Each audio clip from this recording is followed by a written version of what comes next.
You unexpectedly slept with someone in charge at a government agency. You found out he worked in the pensions department, and you were thrilled. You wanted him to help safeguard your savings. But before you could even say a word, he sent you to his father's bed.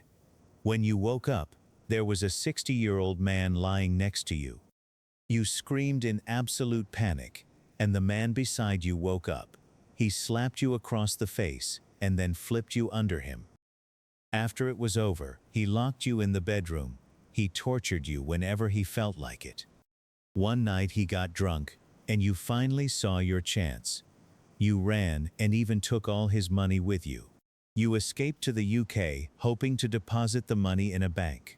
But that is when you were told about the safest money in Britain. It is the money tied directly to the state. Your pensions, your index-linked promises, your so-called inflation protection. Sounds solid, responsible, stable, the boring side of finance that nobody ever robs. But the issue is not that someone can steal your pension during a crisis, or a market crash, or some guy screaming at 3 monitors. The trick is that it can be done with simple definitions. A spreadsheet tweak is more than enough. It all starts with inflation, a word people nod at casually like the weather. Prices go up, we sigh, life gets harder, and we move on. But inflation is not a natural force like rain. The choice of measure matters, because the UK uses more than one inflation index. There is the Retail Price Index, used since 1956, with earlier cost of living measures going back to 1914. Then in 1997 came the Consumer Price Index. It was promoted as a much more modern measure. For decades, the RPI was the official yardstick. It lurked quietly across the financial system, omnipresent but unobtrusive. Then in 2013, the UK Statistics Office officially announced this measure is flawed. The index was completely stripped of its official status. The simplest way to understand is to imagine something costs $3. It goes up 2, then down 2. So common sense says you are even. That is why the defense that everyone knows it is flawed is limited. Finance is full of flawed things, but markets still price them. Contracts still reference them. Institutions still build entire balance sheets around them. In fact, the UK has massive proportions of inflation-linked debt. This is not some obscure academic tweak, it is a core feature. So when this measure is adjusted, the problem is not tidy paperwork. The real problem is whose money stops flowing. Put simply, a retired member opens a pension statement. They see the annual increase linked directly to an index. Trustees buy long-term index-linked gilts as prudent risk management.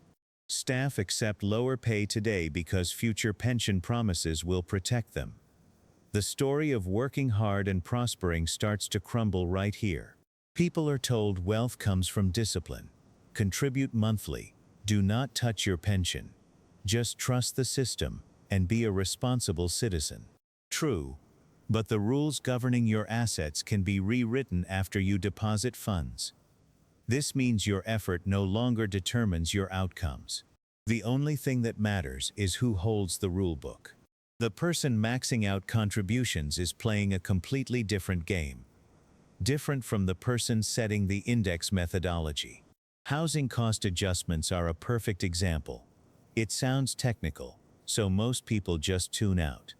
Mortgage interest and other direct housing costs fluctuate wildly and are complex.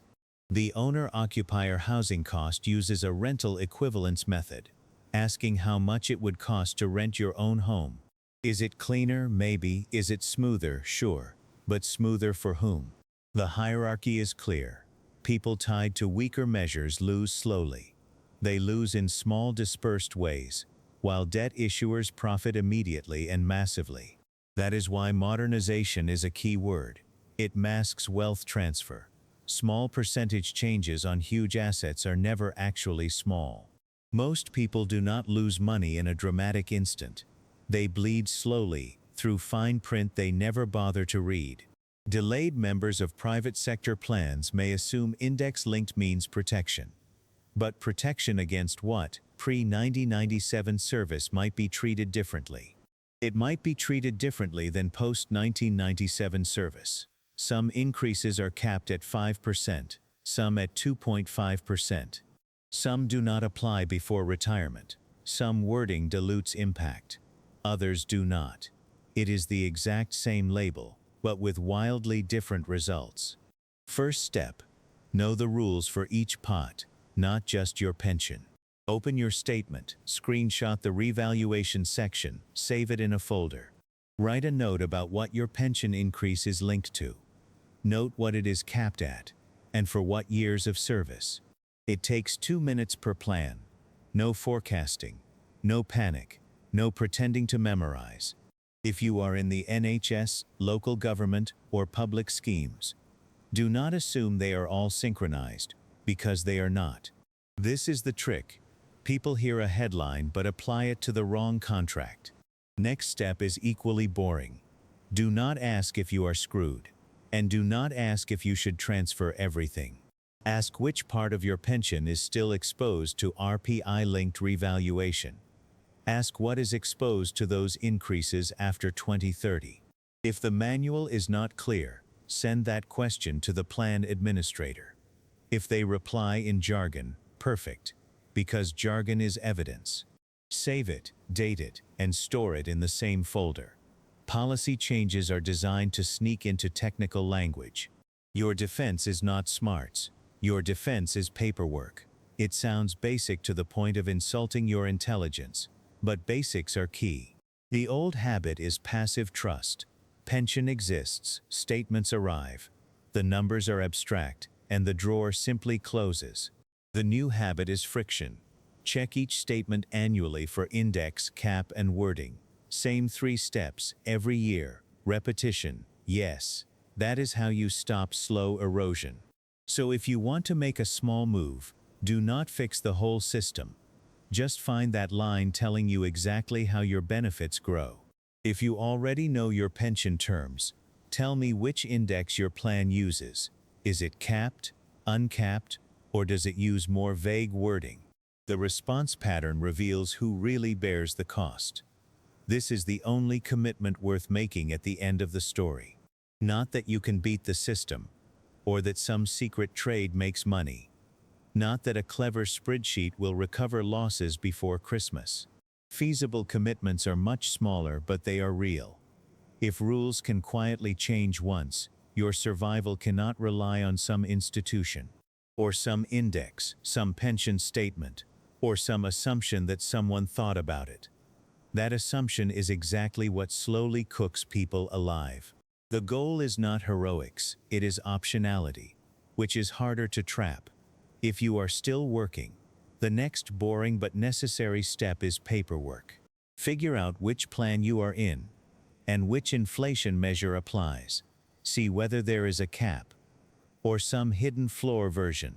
Do not guess, know the real rules, they differ from what you think. If you are near retirement, do not just read headlines and breathe easy or panic. Ask what assumptions are made and what happens around 2030. What if inflation runs off the manual and who bears the risk? If salary negotiations still rely on old inflation language, you need to check whether those benchmarks quietly fail. Tiny wording changes often carry huge bills. Outside of pensions, buffers matter much more than fantasy. Have months of cash on hand, not days, so debt cannot hold you hostage. Budgets survive policy shocks without selling assets immediately.